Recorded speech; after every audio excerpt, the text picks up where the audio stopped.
porque hai cidades tan atrapalladas,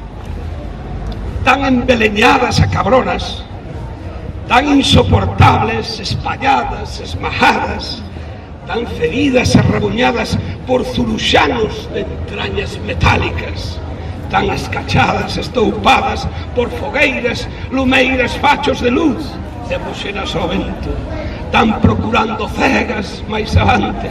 tan estranxeiras e duras e hostís, tan próximas e íntimas, tan amadas,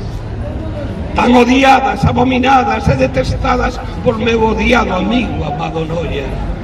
tan cheas de escaleiras e de ceos,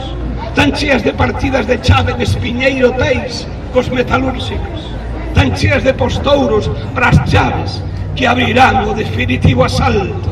tan cheas de furanchos, hortensias e inocentes, tan cheas de currunchos, negra sombra, amor, horror e de recantos vegetais, tan cheas de delicias de caeiro e morenos de lavadores, tan cheas de fiadeiros, alfolís, boxenas, charabuscos, cantareiras, queixumes, xistras, airiños, ventos das cíes, tan cheas do pandereteiro militón, tan cheas de guitarras e zanfonas, de gaitas, de pianos, piardas, pianolas da collona,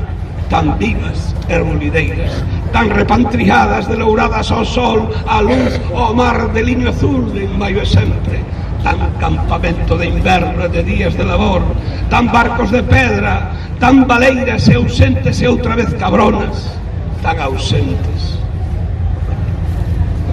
que non teñe catedral, o seu sagrado, é laico,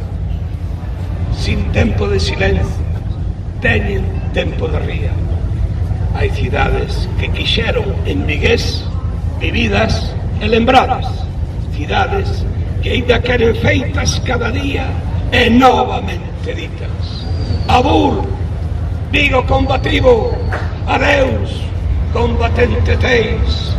de Xosé Ramón Reboiras Noia, meu amigo.